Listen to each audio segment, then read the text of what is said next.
لا حول ولا قوة إلا بالله العلي العظيم. أعوذ بالله من الشيطان اللعين الرجيم. بسم الله الرحمن الرحيم.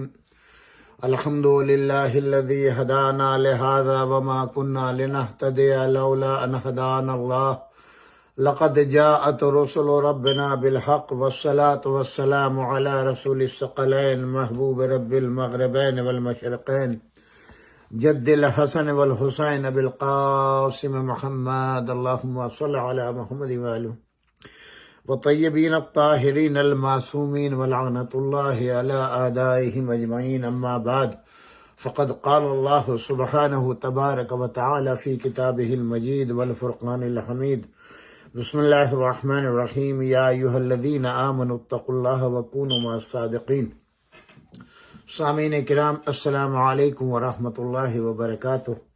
آج 21 ماہ رمضان المبارک یعنی یوم شہادت مولا کائنات امیر المومنین علی ابن ابی طالب علیہ السلام ہے، اور آج کی مجلس کو ہمارے عزیز، ہمارے معالج، ہمارے بھائی، دوست، مخلص دوست، جن کی دوستی پر ہمیں فخر ہے اور 30 سال سے زائد اس صرف دوستی کا سفر جاری و ساری ہے، جناب ڈاکٹر اقبال جعفری صاحب اور ان کی اہلیہ ڈاکٹر عابدہ جعفری، انہیں نے آج کے ہمارے اس مجلس کو اسپانسر کیا ہے، اور انشاءاللہ آخر مجلس میں ہم ان کی جو ہے وہ مرحومین کے لیے دعا فاتحہ پڑھوائیں گے اور بچوں کے لیے دعا کرائیں گے.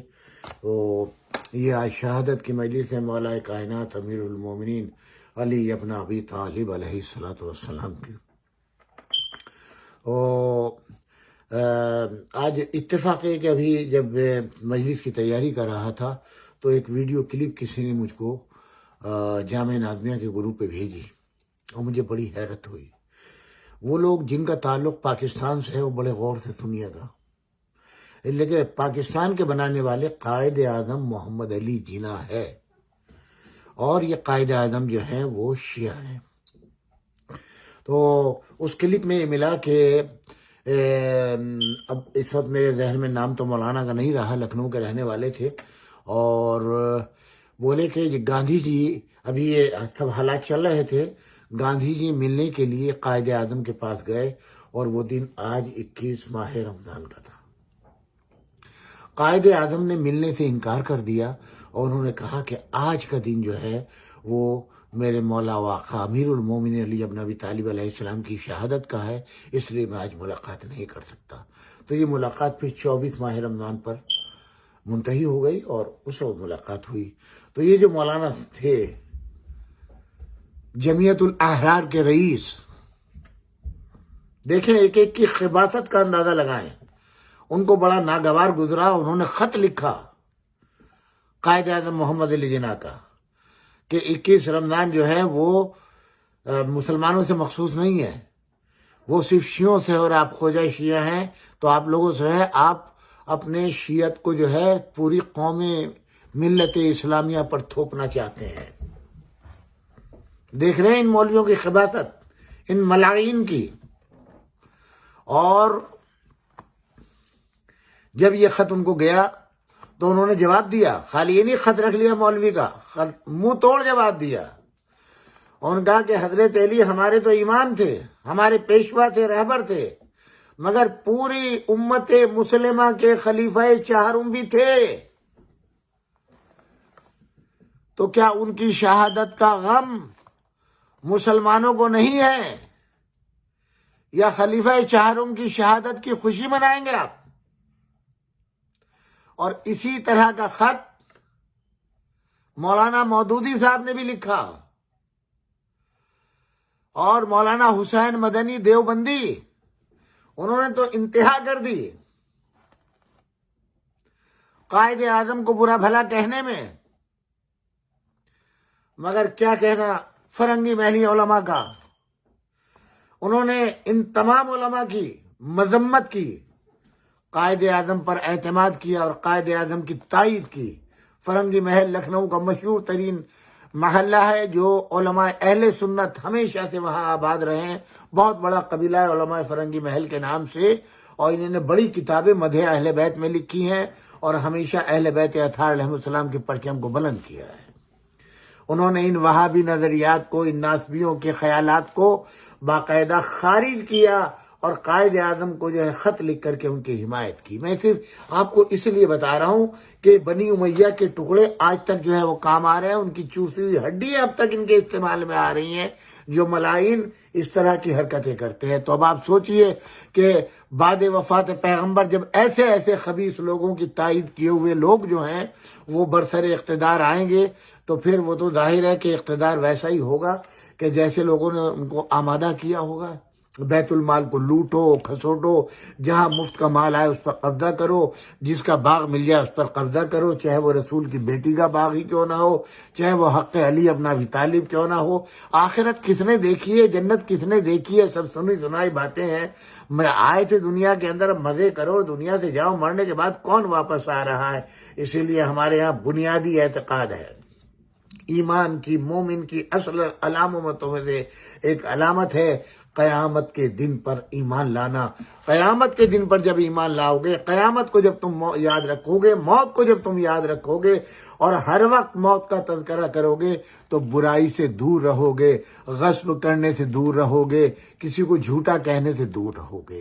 میں نے جس آیہ مبارکہ کی تلاوت کا شرف حاصل کیا ہے، یہ دعوت دے رہی ہے۔ سب سے پہلے کیا ہے؟ یا ایھا الذین آمنو، اے صاحبان ایمان، اے وہ جو ایمان لے آئے۔ اور ایمان کی میں نے ابتدائی تشریح جو ہے قرآن مجید کی ابتدائی آیتوں میں کی ہے کہ وہ ایمان لانے والے کون ہیں۔ سب سے پہلے جو ہیں وہ ہیں جو غیب کے اوپر ایمان رکھتے ہوں، نمازوں کو قائم کرتے ہوں، انفاق کرتے ہوں، جو کچھ ان کو اللہ نے عطا کیا ہے۔ اس کے بعد اللہ کے 1,23,999 انبیاء کے اوپر جو ہے وہ اعتبار و یقین رکھتے ہوں، ان پر جو شریعت نازل ہوئی ان پر ایمان رکھتے ہوں، ان پر جو کتابیں نازل ہوئی ان پر ایمان رکھتے ہوں۔ اس کے بعد میرے نبی، آخری نبی حضرت محمد مصطفیٰ صلی اللہ علیہ وآلہ وسلم کی رسالت پر ایمان رکھتے ہوں، آپ پر جو کچھ نازل ہوا اس پر ایمان رکھتے ہوں، آپ کی کتاب پر ایمان رکھتے ہوں، آپ کے دین پر ایمان رکھتے ہوں، اور یوم قیامت کے اوپر جو یوم حساب ہوگا، ہر مولوی ملا، ہر انسان کا، ہر مومن کا، غیر مومن کا، سب کا حساب ہوگا۔ یہ سب ملائن دشمنان آل محمد کی لسٹ میں ہیں، ان سب پر دنیا میں بھی لعنتیں ہیں اور آخرت میں بھی جہنم ہے، چاہے جس تنظیم سے تعلق رکھتے ہوں۔ جو 21 ماہ رمضان کو شہادت کے دن امام علی ابن ابی طالب، ظاہر ہے کہ قائد اعظم محمد علی جناح جو تھے وہ عالم نہیں تھے، وہ وکیل تھے، مگر انہوں نے کیا جواب دیا؟ اعتقاد کیا ہے مولا علی سے؟ اور بدبختو، تم نے دین پڑھا ہے، تفسیر پڑھی ہے، قرآن پڑھا ہے، تاریخ پڑھی ہے، اور تمہارا یہ عالم ہے، تو تم میں اور شام والوں میں کیا فرق ہے؟ جب کل مولا علی کی شہادت کی خبر پہنچی ہے شام میں، اور انہوں نے نعرہ تکبیر بلند کیا ہے، اور انہوں نے جشن منایا، خوشی منائی ہے، ان میں اور تم میں کیا فرق ہے؟ وہ بھی جہنمی ہے، تم بھی جہنمی ہو، وہ بھی لعنتی ہے، تم بھی لعنتی ہو۔ اہل بیت کے خلاف ایک لفظ جو بھی بولے، زبان سے، ظاہر میں، باطن میں، یا حمایت کرے، سوائے لعنت کے توق کے اس کے لیے کچھ نہیں، چاہے وہ کل والے ہوں یا آج والے ہوں۔ جنہوں نے حق فاطمۃ الزہرا سلام اللہ علیہ غصب کیا، ان سب کے لیے لعنت ہے۔ جنہوں نے حمایت کی انہوں نے لعنت ہے۔ جنہوں نے حق علی ابن ابی طالب، حق حسنین علیہ السلام غصب کیا، وہ سب کے سب ملاعین ہیں، ہمیشہ ہمیشہ کی لعنت ہے ان کے اوپر۔ یہ صادقین ہیں جن کے ساتھ اللہ حکم دے رہا ہے، تلاش کرو، ڈھونڈو، اپنے محلے میں، اپنے گھر میں، اپنے شہر میں، اپنے وطن میں اگر مل جائے، نہیں ملے گا۔ جن پر اللہ کی نعمتیں نازل ہوئی نہ وہ ملیں گے، جن پر اللہ کی صلوات نازل ہوئی نہ وہ ملیں گے، جن کو اللہ نے صادق کہا ہے نہ وہ ملیں گے۔ ان کے لیے شرط سب سے پہلے ایمان کی شرط ہے، اس کے بعد تقوی کی شرط ہے۔ جب ایمان آ جائے تو اس کے بعد تقوی ہے۔ جب تقوی آ جائے اب تلاش کرو کہ سچے کہاں ہیں۔ وہ چھوٹے موٹے آدمی نہیں ہیں، وہ آغوش رسالت کے پلے ہوئے ہیں، وہ پروردہ رسول ہیں، ان کو اپنی زبان رسول اللہ نے چسائی ہے، وہ مالکان جنت ہیں، اللہ نے ان کو جنت کا مالک بنایا ہے، سلسبیل کا مالک بنایا ہے، میزان کا مالک بنایا ہے، شفاعت کا حق ان کو دیا ہے۔ تم کو تو بدبختو یہی مر جانا ہے، نہ تمہاری نماز کام آئے گی، نہ روزہ، نہ حج، نہ زکوٰۃ۔ یہاں ایک روایت نقل کرتا چلوں امام موسیٰ کاظم علیہ الصلوۃ والسلام کی۔ آپ کا ایک صحابی ہے،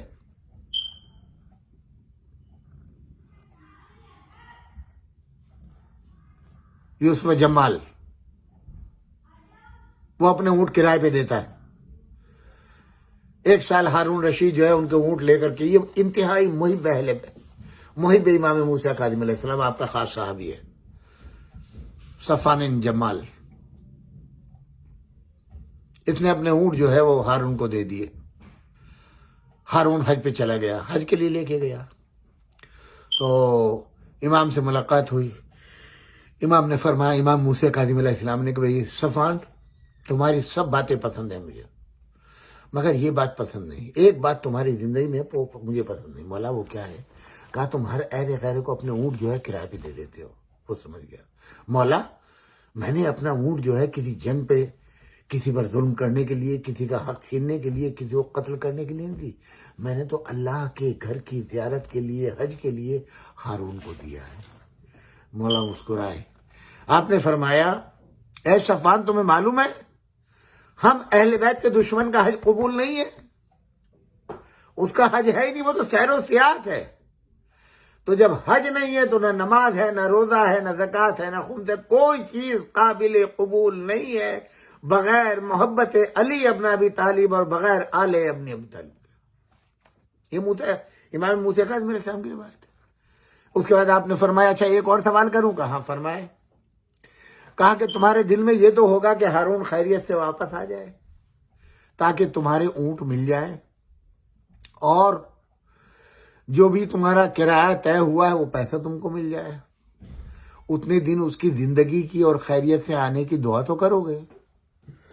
تو صفوان کہتے ہیں، مولا میں آپ سے اور کیا کہہ سکتا ہوں، اس میں تو دو رائے نہیں ہے، میں اپنے اونٹوں کی بھی سلامتی چاہتا ہوں، اور جو میرا معاہدہ ہوا ہے وہ رقم بھی چاہتا ہوں، تو اتنی مدت تک کے لیے میں تو دعا کروں گا کہ اے اللہ ہارون کو خیریت سے واپس لیا تاکہ میرے اونٹ مجھے مل جائے اور میرا پیسہ مل جائے جو طے ہوا ہے۔ تو مولا نے فرمایا، تم ہمارے چاہنے والے ہو؟ بولا ہاں۔ کہا ہمارے چاہنے والے کے لیے یہ ہم گوارا نہیں کریں گے کہ ہمارے ظالم کے لیے، ہم پر ظلم کرنے والے کے لیے، ہمارے قاتل کے لیے، ہمارے دشمن کے لیے ایک لمحے کی زندگی کی دعا مانگے۔ سن لیا آپ نے؟ اس کو کہتے ہیں محب آل محمد، جو ایک لمحے کے لیے اپنے دل میں ان کے دشمنان آل محمد کے لیے طلب خیر رکھتا ہی نہ ہو، ان کے لیے تو ہمہ وقت لعنت لعنت لعنت لعنت۔ آج جو لوگ ان کے ساتھ اتحاد کا پیالہ پیے ہوئے ہیں، سوچئے ان کا حشر کل کیا ہوگا۔ آپ کتنے بڑے عہدے کے اوپر ہوں، قاتلان امام امیر المومنین علی ابن ابی طالب سے کاہے کا معاہدہ اور کاہے کی سلو، کیسی محبت۔ غاصبان حق جناب فاطمہ، قاتلان جناب فاطمہ، جنہوں نے شہزادی کا پہلو شکستہ کیا، جناب محسن کو شہید کیا، گھر کو آگ لگائی، ان کے بارے میں ذرہ برابر رعایت نہیں۔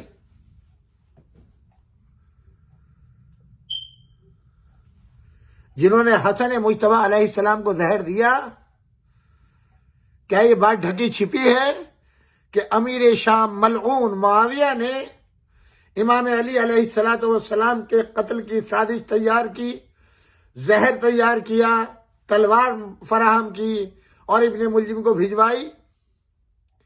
کیا جی زہر سے امام حسین علیہ السلام شہید ہوئے وہ امیر شام کا تیار کیا ہوا نہیں تھا، اس کا بھیجا ہوا نہیں تھا؟ اس نے لالچ نہیں دیا تھا، وہ چاہتا یہ تھا کہ اگر امام علی دنیا میں نہیں رہیں گے تو میں آزادی سے حکومت کروں گا، اگر امام حسن مجتبی نہیں رہیں گے تو میری حکومت میں کوئی دخل دینے والا نہیں ہوگا، لہذا ہمہ وقت اس سازش میں ملوث رہا، کوشش کرتا رہا کہ امام علی علیہ السلام اس صفحہ ہستی سے ختم ہو جائیں،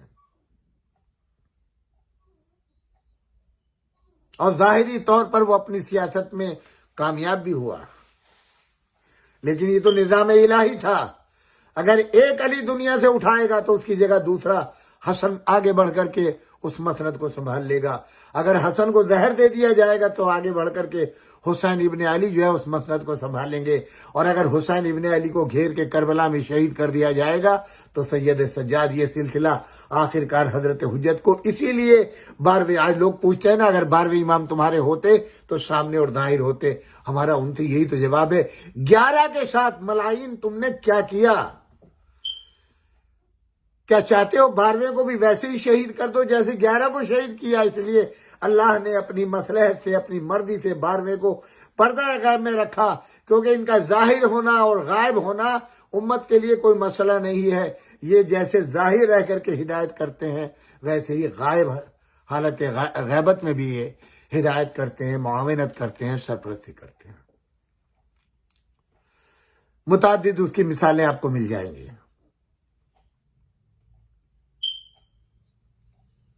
ہر نبی کی مصیبت میں کام آئے امام علی،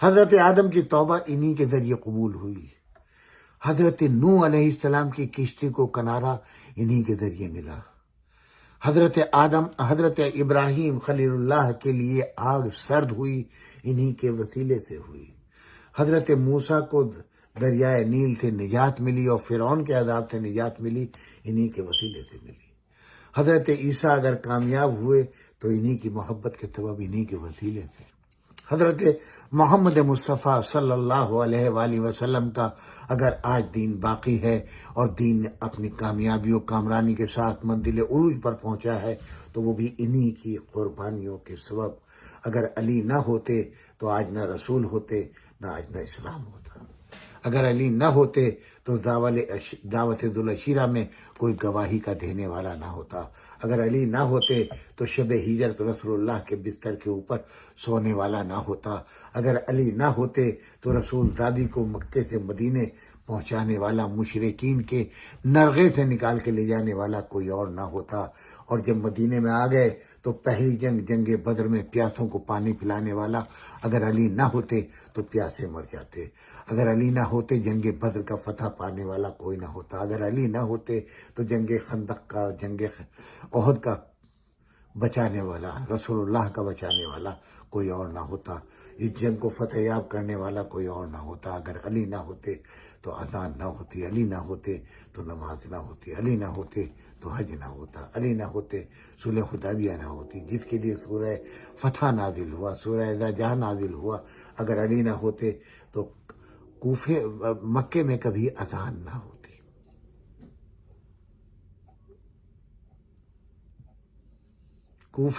مکے میں کبھی اذان نہ ہوتی، آج نہ کعبے کی حرمت ہوتی، آج نہ اسلام ہوتا، نہ مسلمان ہوتے۔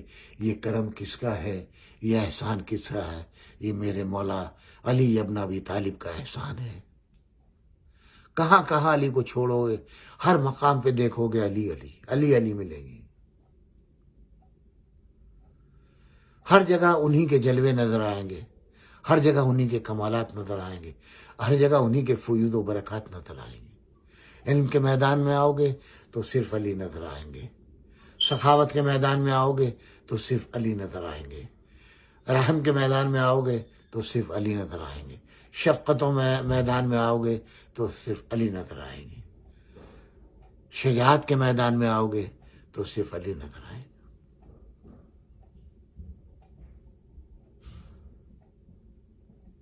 آج مولا علی کو بھلا دیا، مولا کی تعلیمات کو بھلا دیا۔ مومنین آپ کو سلامت رکھے۔ میں 3 روز سے جس صورت سے آپ کی پوری دنیا کی ویڈیو کلپ دیکھ رہا ہوں، دعائے جناب فاطمہ زہرا کا اثر ہو، ان ملائن کے سینوں پر خنجر چلتے ہوں گے کہ علی کا نام آج بھی زندہ ہے، حسن و حسین کا نام آج بھی زندہ ہے، کیوں نہ زندہ ہو؟ اگر اسلام زندہ ہے تو ان کا نام کیوں نہ زندہ ہو؟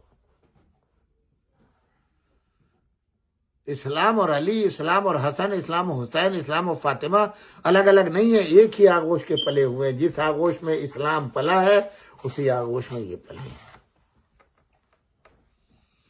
جس سینے پر قرآن نازل ہوا اسی سینے کے اوپر یہ پلے ہیں۔ جس زبان سے قرآن جاری ہوا اسی زبان کو انہی نے چوسا ہے۔ رشتہ دیکھو قرآن سے کیسا ہے، ان کا رشتہ دیکھو رسول اللہ سے کیسا ہے، ان کا رشتہ دیکھو اللہ سے کیسا ہے۔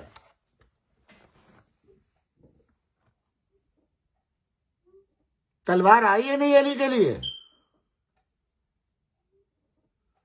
ولایت کا تاج آیا علی کے لیے نہیں، قافلے کو رکوا کر کے میدان غدیر میں ولایت علی کی خلافت کا اعلان کیا گیا یا نہیں، دین علی کی ولایت کے اوپر مکمل ہوا یا نہیں، اللہ راضی ہوا یا نہیں۔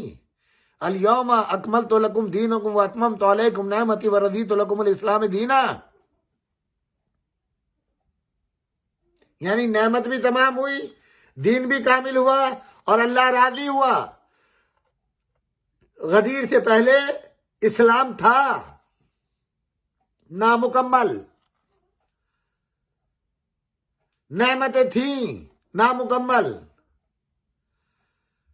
اللہ راضی تھا مگر کامل نہیں، اور جب ولایت آ گئی تو تمام نعمتیں ایک طرف، ولایت علی ابن ابی طالب ایک طرف،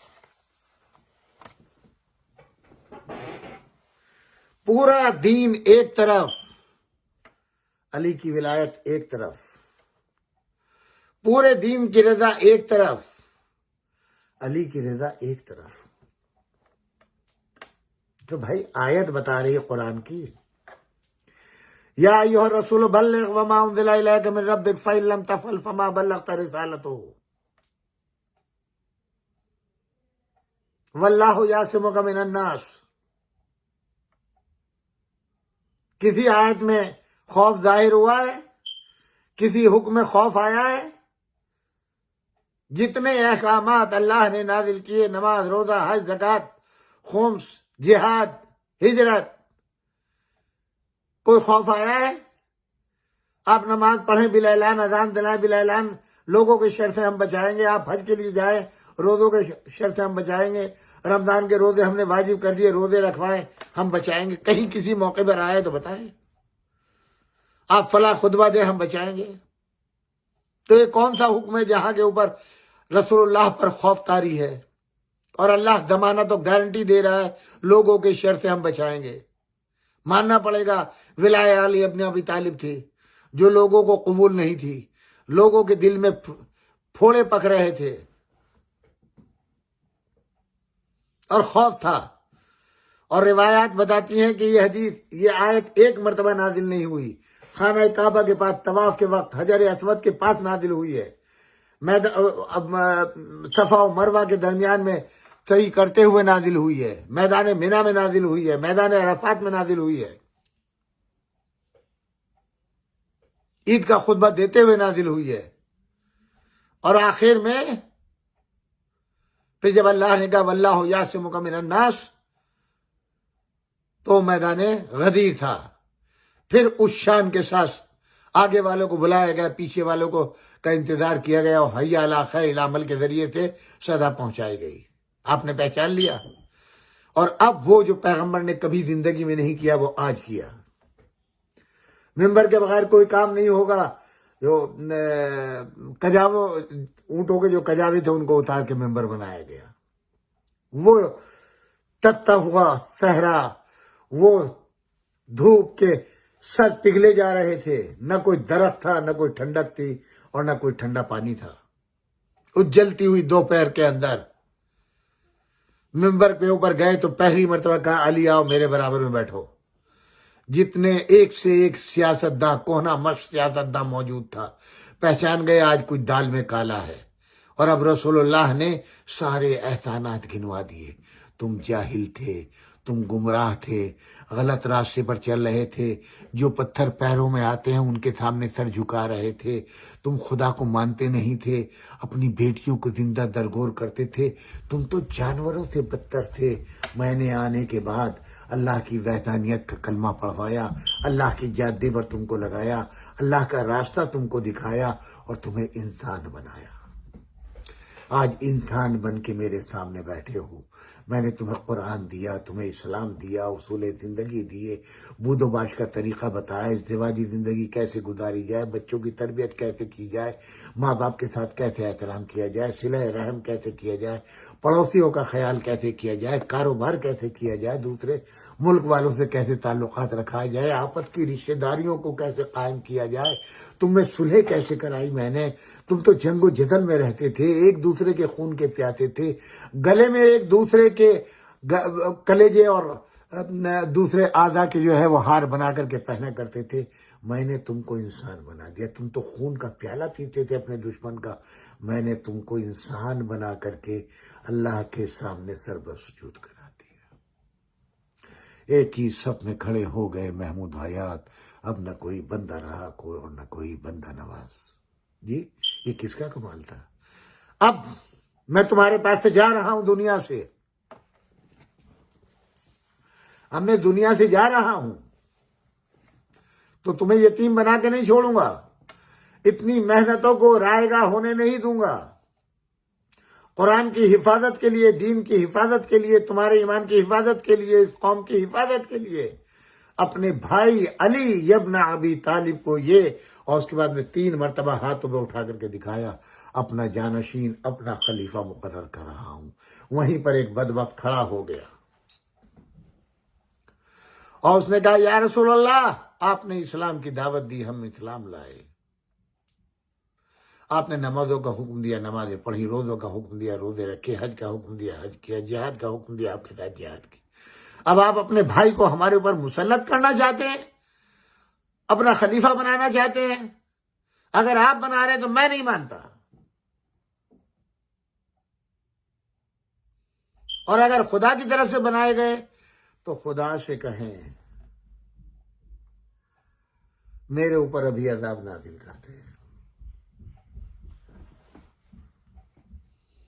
اللہ کا نبی رحمت للعالمین کیسے بد دعا کرے اس کے لیے، مگر اللہ سے سوال کیا، پروردگارا تیرے قبضہ قدرت میں محمد کی جان ہے، آج تو گواہی دے دے کہ میں سچا ہوں، میں نے علی کو خلیفہ نہیں بنایا، تیرے حکم سے تو نے بنوایا ہے، میں نے بنا دیا، میرے معبود میری صداقت کی، میری سچائی کی گواہی دے دے۔ بس آسمان سے ایک پتھر چلا، حارث بن نعمان اس ملعون کا نام تھا، اس کے سر کو کچلا، بدن کو کچلا، زمین میں دھس گیا۔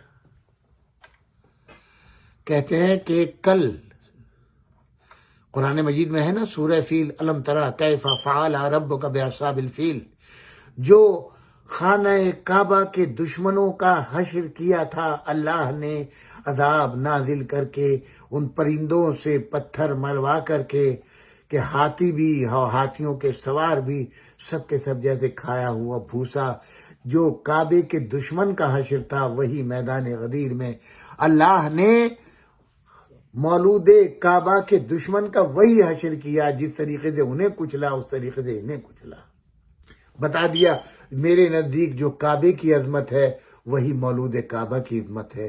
علی تم اور کعبہ ایک ہو، تمہاری منزل ایک ہے۔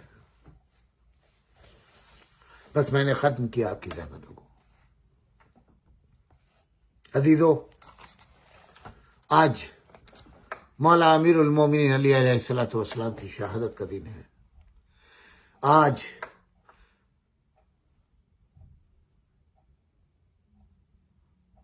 اندھیرے طرف سورج کو آج گرہن لگ گیا، چاند کو گرہن لگ گیا۔ عجب نہیں آسمان سے ستارے ٹوٹ پڑے، عجب نہیں دنیا میں انقلاب آ جائے، کائنات کا نظام درہم برہم ہو جائے۔ مومنو، آج تم ہی یتیم نہیں ہوئے، آج شہزادی فاطمہ زہرا کو ان کے یتیموں کا پرسہ دینا ہے. آج ان کے بچے یتیم ہو گئے. آج حسن و حسین کے سر سے بابا کا سایہ اٹھ گیا. آج ابو الفضل عباس کے سر سے بابا کا سایہ. آج زینب و ام کلثوم کے بابا کا انتقال ہو گیا. آج درجہ شہادت پر پہنچ گئے.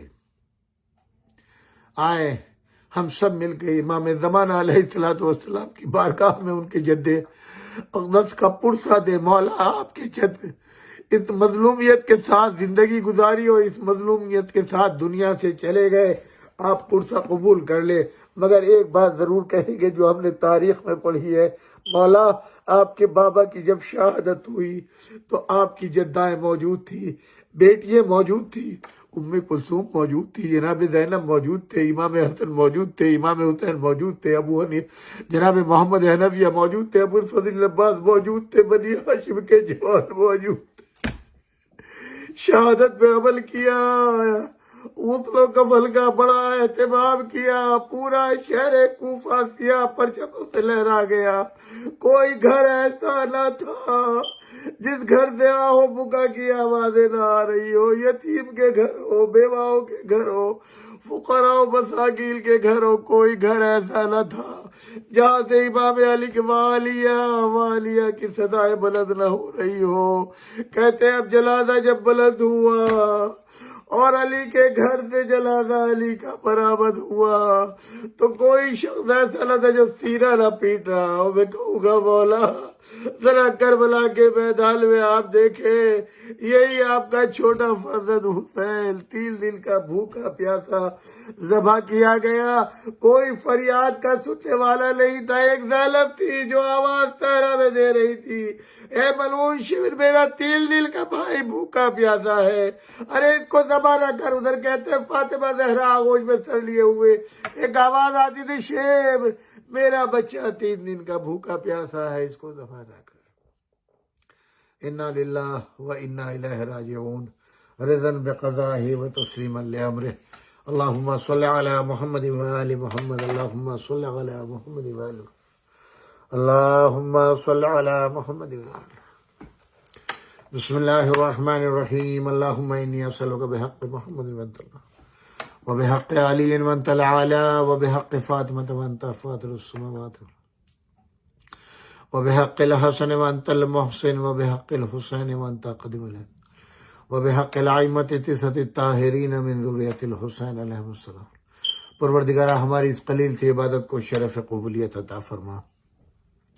اس دنیا میں ہمیں کسی کا محتاج نہ رکھنا سوائے در اہل بیت کے، کسی غم میں مبتلا نہ کرنا سوائے غم اہل بیت کے. میرے معبود بحق محمد و آل محمد ہمارے تمام سامعین کو اپنے حفظ و امان میں پناہ عنایت فرما. خاص طور سے ہمارے بھائی ڈاکٹر اقبال جعفری صاحب، ان کے اہلیہ ڈاکٹر عابدہ، ان کی توفیقات میں گنا گو اضافہ فرما. ان کے بچوں کو سلامتی عطا فرما، ان کی نسل کی حفاظت فرما، ان کے بچوں کے رزق میں خیر و برکت عطا فرما، دولت علم و ایمان سے مالا مال فرما. ان کو کسی کا محتاج نہ رکھنا سوائے در اہل بیت کے، کسی غم میں مبتلا نہ کرنا سوائے غم اہل بیت کے. میرے معبود بحق محمد و آل محمد ان کے مرحومین کی مغفرت فرما. خاص طور سے جناب امداد علی خان صاحب جعفری اور جناب خیر بانو جو ان کی والدہ ماجدہ ہیں، بھائی ان کے جعفر حسین جعفری، ان کی توفیقات میں اضافہ، ان کی مرحومین کی مغفرت فرما. ان کے خانوادے کی توفیقات میں اضافہ، ان کے خانوادے کے تمام مرحومین کی مغفرت فرما. آخر کلام میں ڈاکٹر اقبال جعفری صاحب کے مرحومین، ڈاکٹر عابدہ کے مرحومین، ڈاکٹر صاحب کے والد امداد علی خان جعفری، والدہ خیر بانو جعفری، بھائی جعفر حسین جعفری، ان مرحومین کے لیے سورہ فاتحہ، آپ سب کے مرحومین کے لیے، میرے والدین کے لیے، اور آخر میں قبلہ حجت الاسلام والمسلمین مولانا سید تلمیذ الحسنین رضوی صاحب کے لیے سورہ فاتحہ. والسلام علیکم ورحمۃ اللہ وبرکاتہ.